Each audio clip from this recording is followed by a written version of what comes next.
Hi, everyone. Welcome. All right, we're going to get started with the program.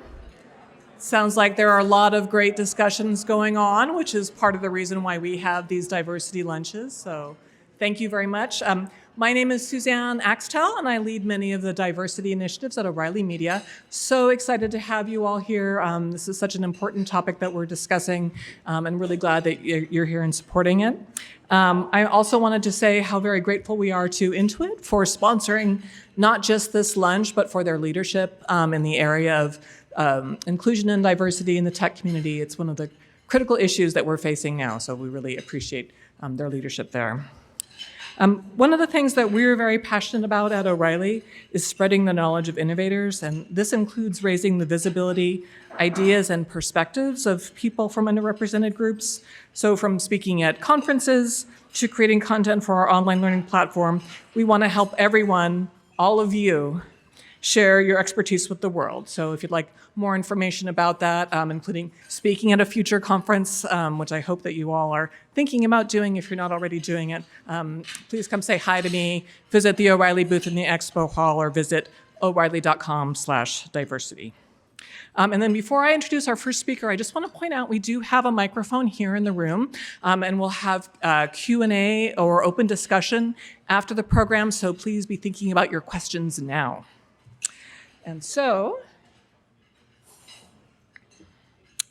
I am really pleased to introduce our first speaker. As I mentioned, Intuit is a very big leader and supporter of diversity and inclusion. So we're very happy to have Tracy Stone with us today. Tracy is the global leader for Tech Women at Intuit Initiative.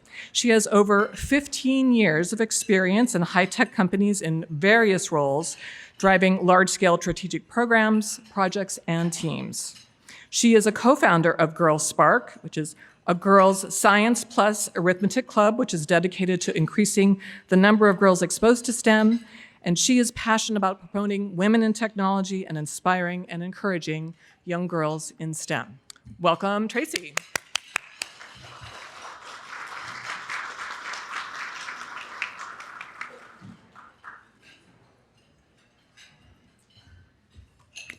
Thank you, Suzanne. Thank you for having me here today. I'm thrilled to be here, and just want to do a quick introduction. For those of you who are not familiar with Intuit, Intuit is a global financial platform where we're focused on our mission of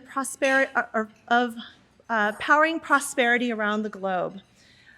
So I hope you have an opportunity as you're here at the conference to learn more about Intuit. We have a number of sessions that are happening later today.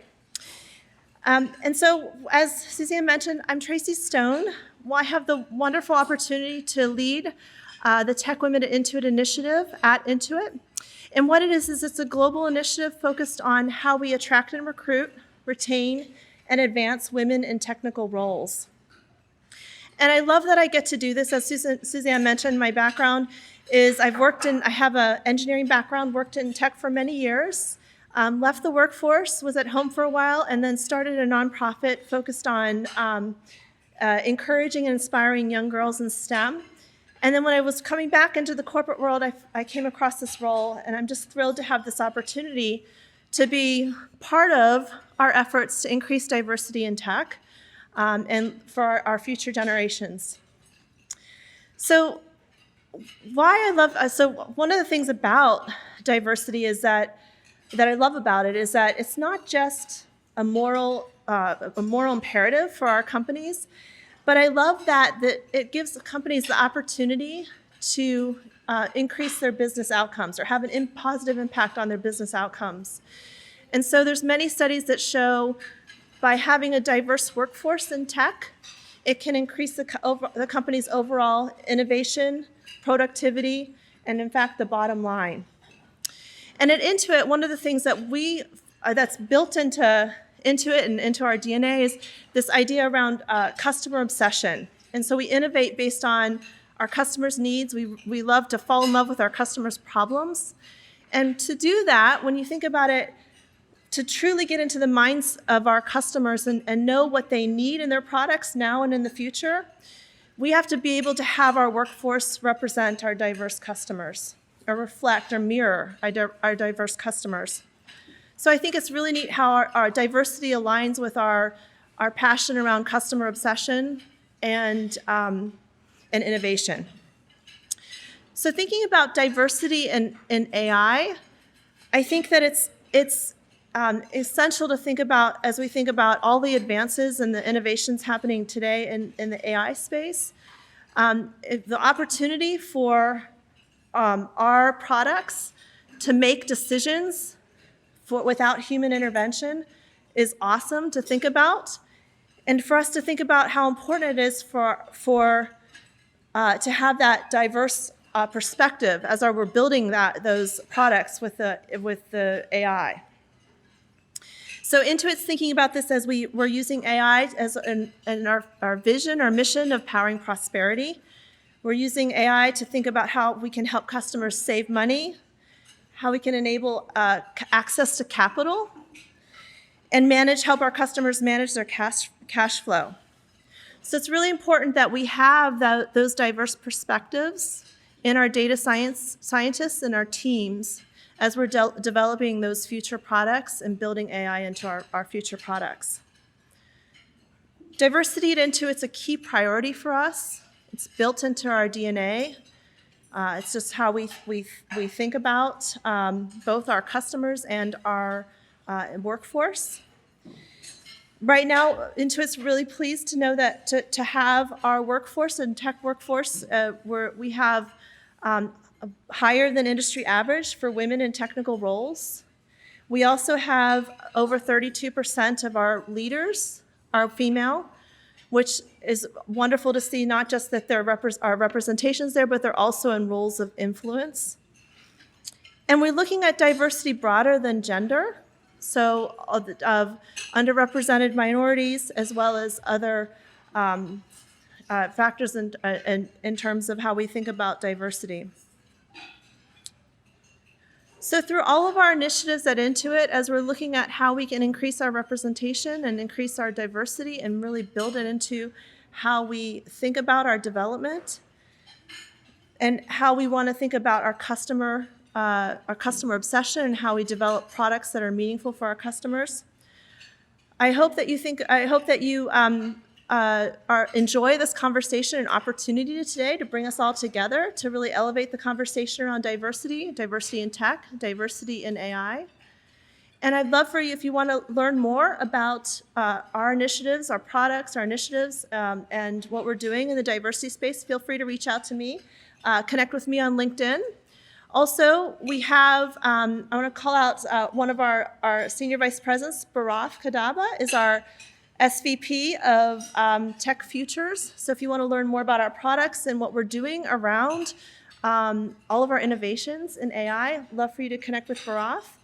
And then we have at the back table back there, Sri Harshik, and raise your hand if you want to learn more about Intuit, diversity, our products, our opportunities, what life is like at Intuit. Feel free to connect with us back there as well.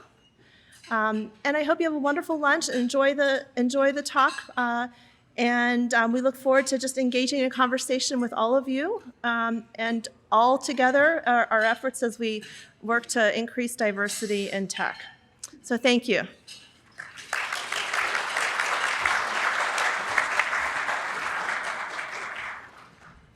Awesome. Thank you so much, Tracy. That's great. I also wanted to say thanks to everyone who contributed to AI for All when you registered for the conference. We really appreciate your support of this very worthwhile organization. And so here to tell us a bit more about that and the great things that they're doing is Amy Chou. Amy is the Corporate Partnership Manager at AI for All. They foster a diverse pipeline to artificial intelligence careers, so something that's probably important to a lot of us. Previously, Amy was the Customer Solutions Manager at Clever, an ed tech startup that aims to make it easier to bring technology to K-12 classrooms. And she led due diligence projects on mergers and acquisition deals at Aon, a global financial services firm. Amy holds a BA in sociology, a BS in business administration, and an MBA, all from the University of California, Berkeley. Amy is also a founding board member of Camp Common Ground, which is a Bay Area leadership camp committed to building community between racially and economically diverse middle school students. So welcome, Amy.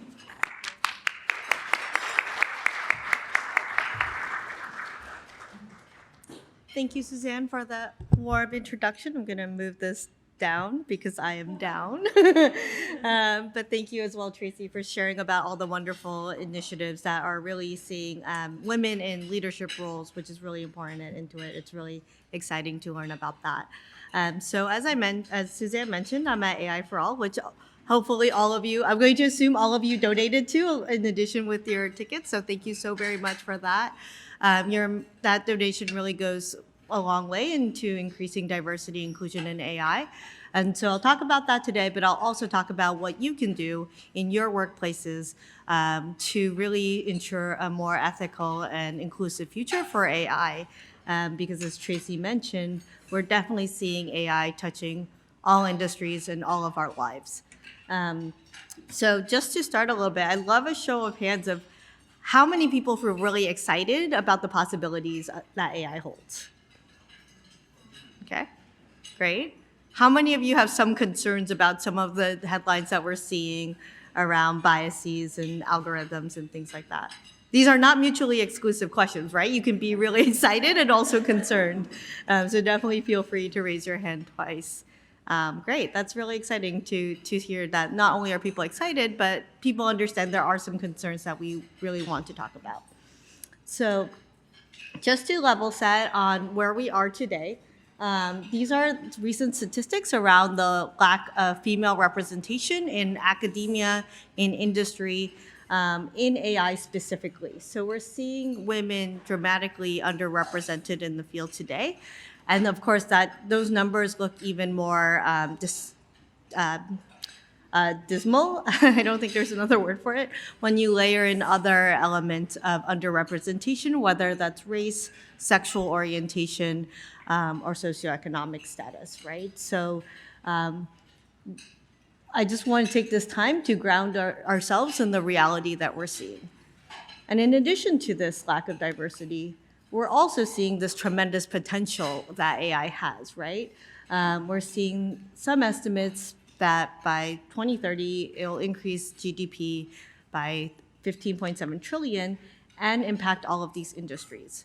So we're seeing AI being increasingly used to delegate, to make life-changing decisions, like who gets a loan, who gets parole, who gets a job. And we're also seeing existing societal biases creep into these decision-making systems that are often automated and not, humans are often taken out of the loop, right? And why we think this matters at AI for All is because fundamentally we're seeing tools that are being created by a homogenous group of people, and we're seeing the impacts of that in our everyday lives.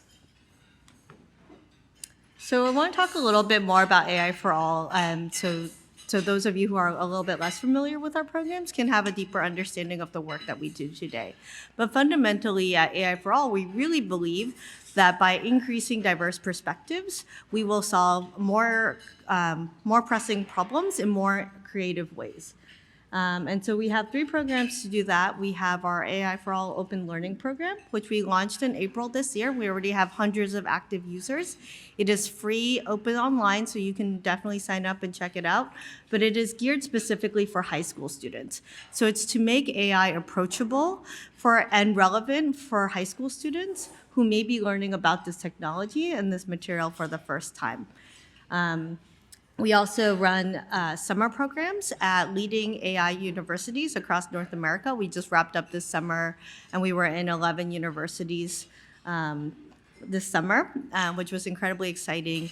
But we work with leading researchers to bring underrepresented populations to their campuses and learn about the ethical and societal implications of AI, in addition to the technical applications of AI.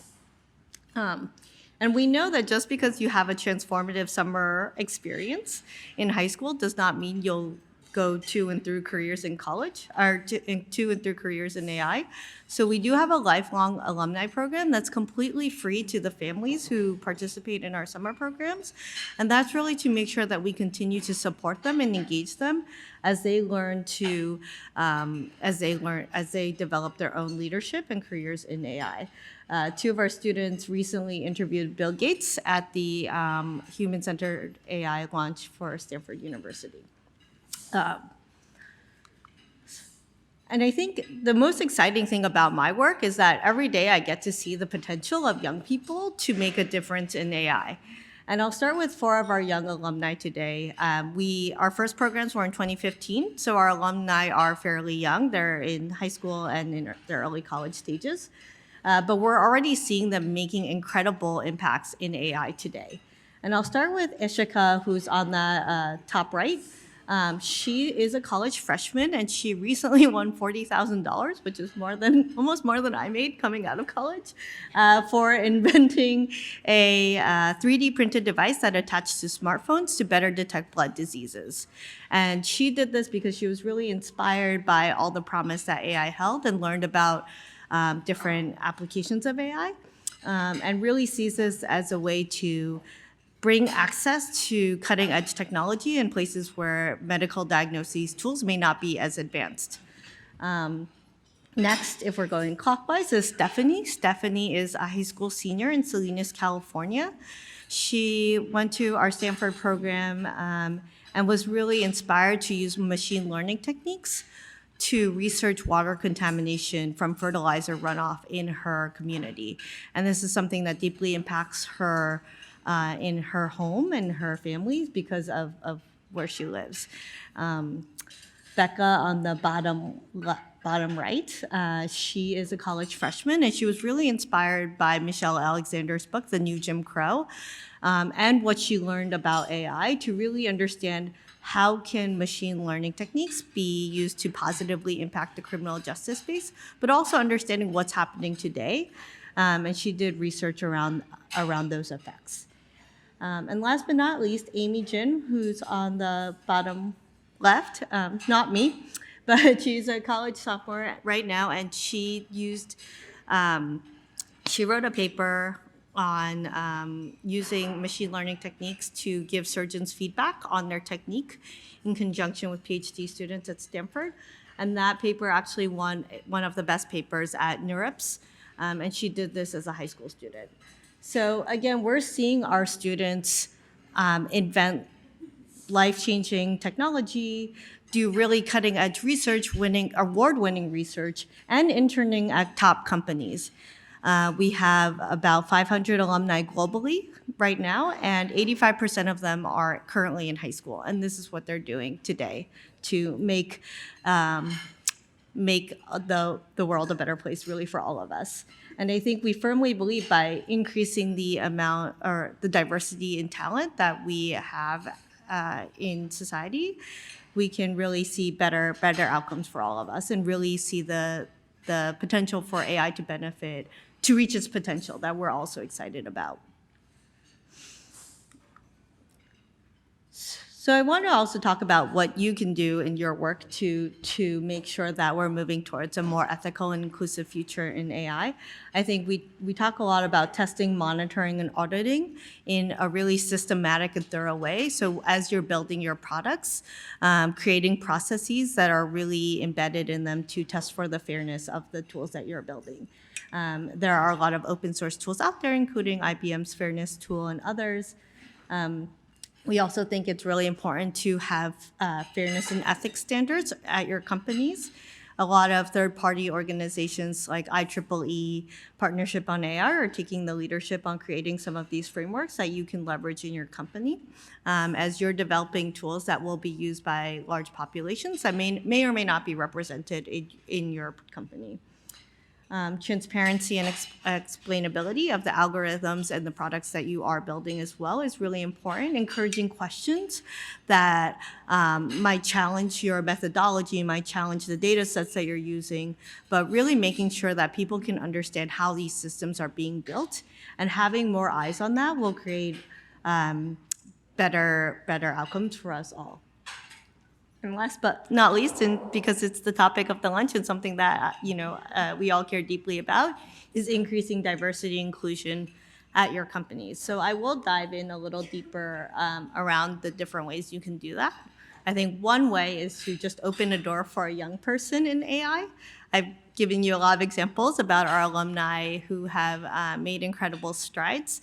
None of them have done that without the help of an adult, right? Like none of them succeeded because of as smart and as driven as they are without the help of an adult, either hiring them for an internship even though they were in high school and being unclear how to get under 18 people into their company. Someone pushed for that to make these things happen.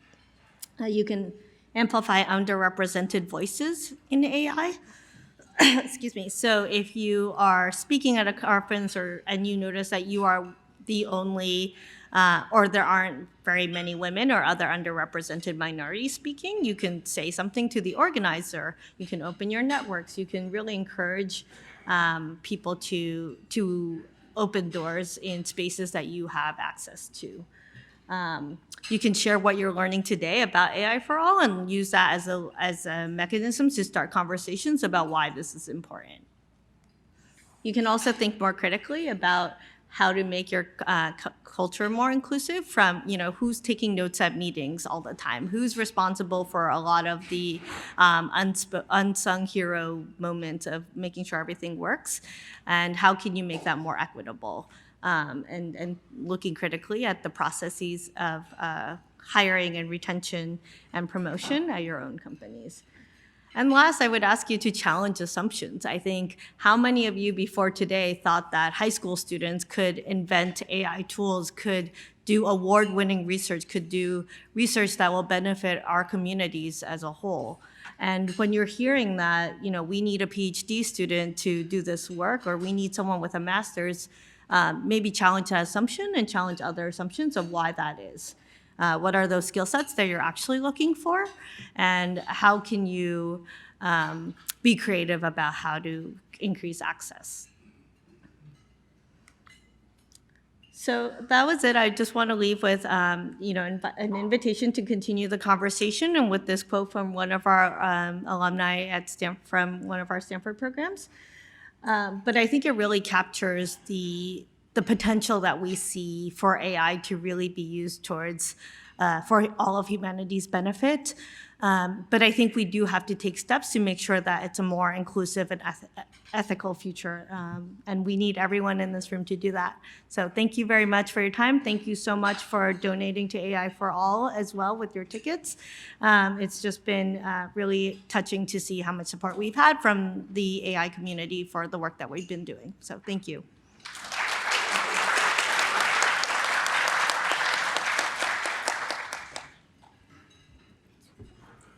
Thank you so much, Amy. So as I mentioned, we have a microphone right here. If anyone would like to come up and have questions, we do have some time for that, or throw open a topic for discussion. And I do have one. So we've heard a lot of really great ideas for supporting inclusion and diversity in the work. But if you had to choose just one, just a first step, or maybe what's one thing you could do to be a better ally as an individual, what would that be? Well, I think, can everyone hear me? No. Try this. Are the mics on? Are the mics on? Great. Okay, good. Thank you. So I think my biggest ask is obviously that you hire our alumni. And I know that's a big ask, but I think I just truly believe in the talent that they bring to the table, and would love for everyone here to have access to that. But in terms of what you can do, I think it's really just being open to breaking down barriers through honest dialogue and questions, and not dismissing people if they don't have a technical background. I think, there are a lot of technical spaces where oh, you don't understand this. You cannot possibly understand how I built this model. It's very complicated. Don't worry about it. And I think if I could ask one thing, is that you break down that norm, and really being open to sharing, let's have a conversation. Let me figure out how I can explain this to you in a way that makes sense to you, whether you have a PhD in CS or not. Wonderful. Can you hear the mic now? Wonderful. So I think my biggest, the single one thing that I would suggest is I think we all have to be intentional about it and not rely on good intentions and think that it'll just happen. I think it has to be something we build into what we do. And I think this is really hard in the corporate world because we're driven by profits and speed and productivity, and you may try to think it just gets added on after the fact. And I think when that happens, it doesn't occur, you don't see the progress. So I think it's really important for organizations to really be intentional about it and build it into how we operate our businesses in terms of how we attract talent, retain, and advance our talent.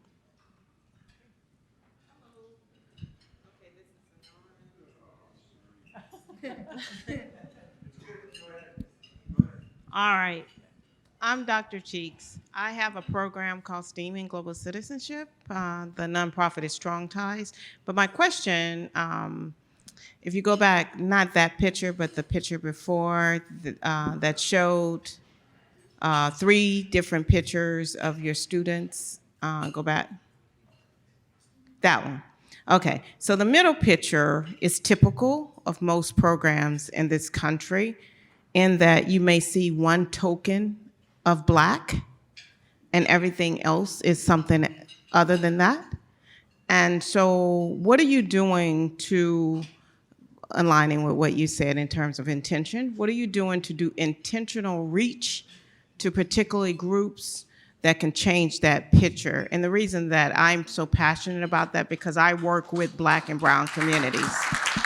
And oftentimes, we don't even get the news. We don't even hear about the programs. So what kind of alliances and partnerships are you creating to ensure that programs like myself that may be small and medium, depending on what you think is small and medium, because I do work around the globe as well, but making sure that students who may never hear the word, who may never see a person like you in their community, but there are people passionate, and also there is industry in their community that they can leverage the talent to make sure that if you give them the tools or show them this is who's doing this in their community, or what are you doing to address that big gap? And I'm gonna sit down. Sure.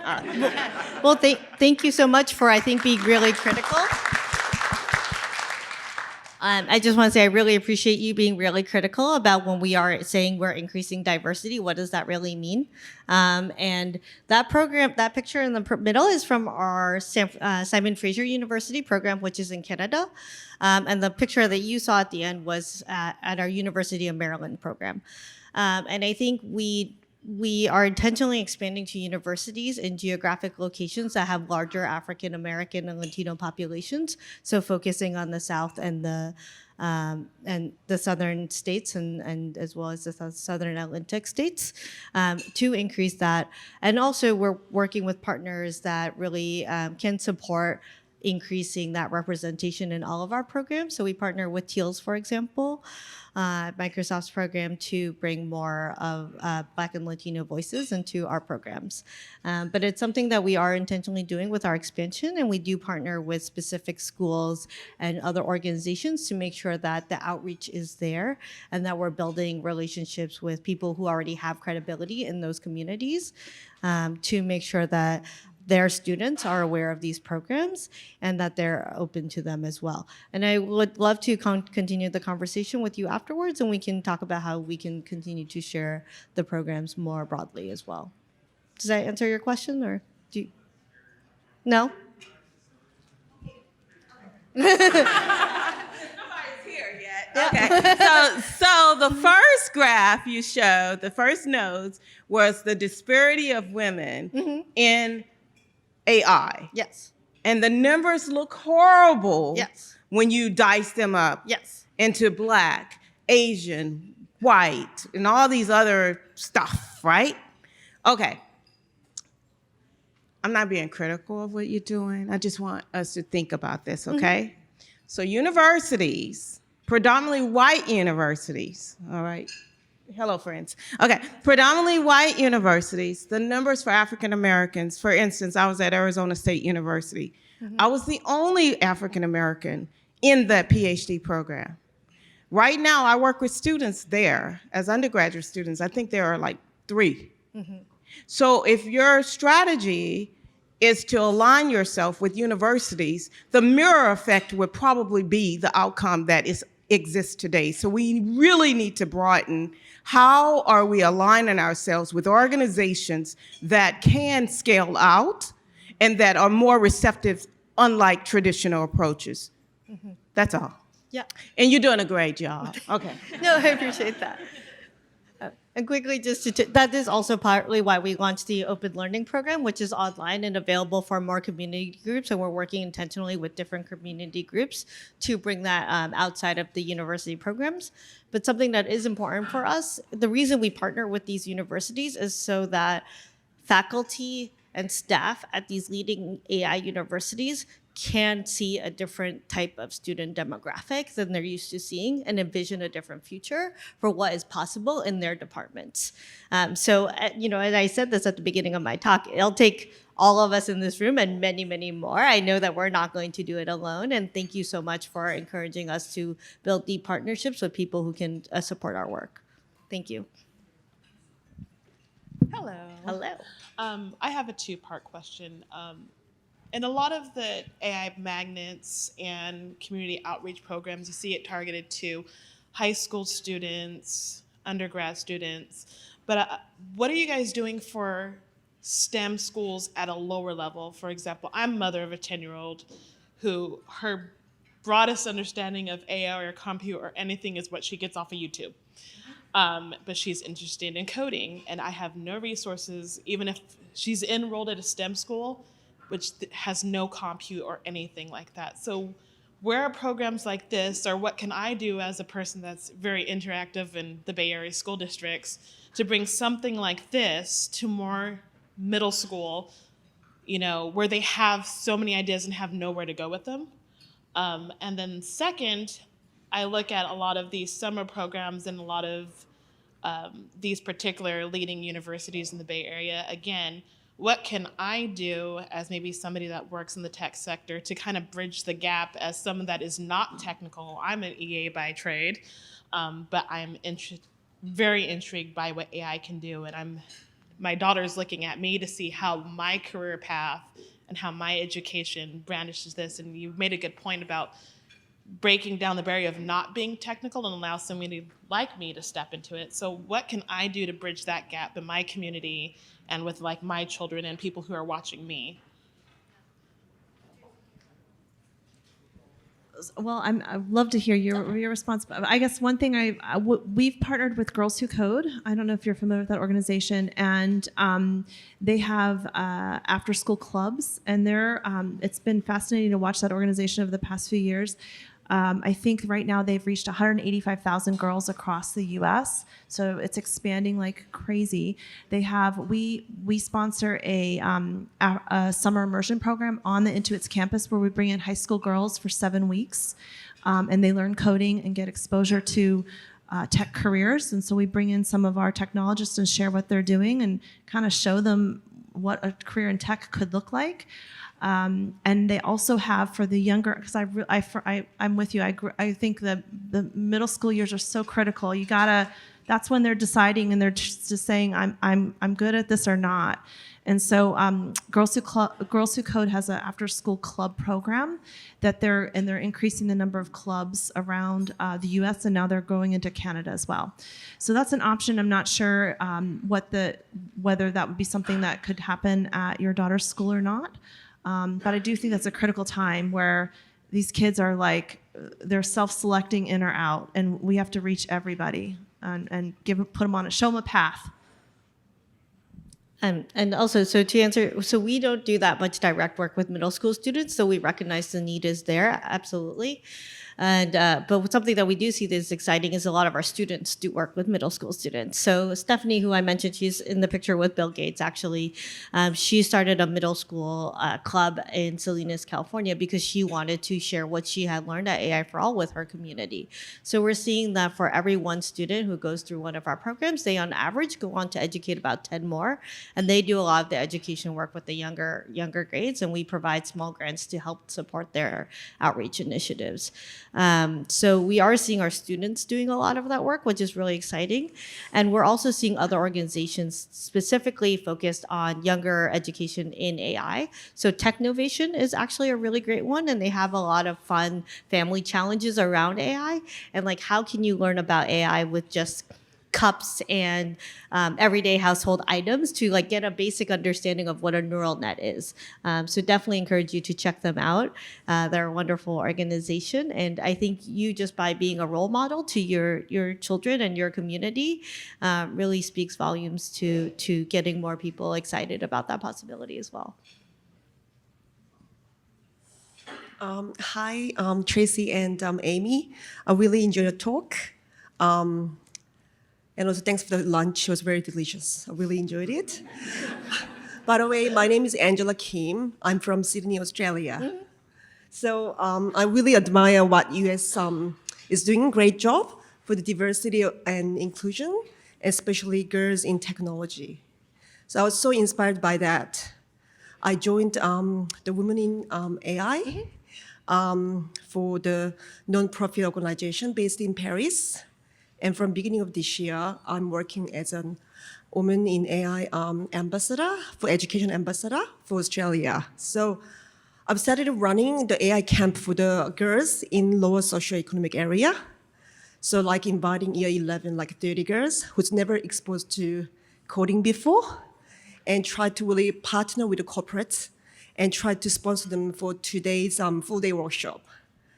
I witnessed with my own eyes for them to, starting from don't have any device at home, only one communal laptop, and 2 students from the 30 students, they couldn't come because their parents asked them to actually work for their parents' business. So that's how drastic 2 extremes we can witness. Very well-equipped private school students, and the other end, they don't have any capacity, they don't have any opportunity. And I'm working really hard with the corporate partners, try to help them, try to run not one-off camp, but continuous learning ecosystem. And for us, I'd like to partner with AI for All. And I'm thinking if you can, because you guys are doing great stuff, and capability and connection and learning, ecosystem. So once you establish yours, then you can think about the other countries in the world and try to see how you can empower them so you can grow together and they really empower girls so we can bring all the capability and together and they really create a better future in the AI in the future. So maybe I can contact you separately. Absolutely. Yeah, and also I've got one little question. So students important, right? Because they are young generation for the future. How about single mothers coming back from maternity leave, and longevity, all the people who's not very comfortable with the technology? What can we do together to help them? Because we have to think about all different pockets.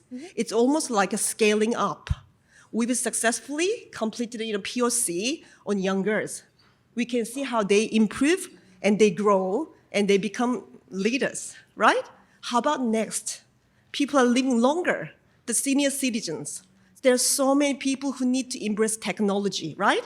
And we can really work together more proactively, try to create a better future. And I admit, Intuit, AI for All, Intel, and you guys are doing a wonderful job internationally, right?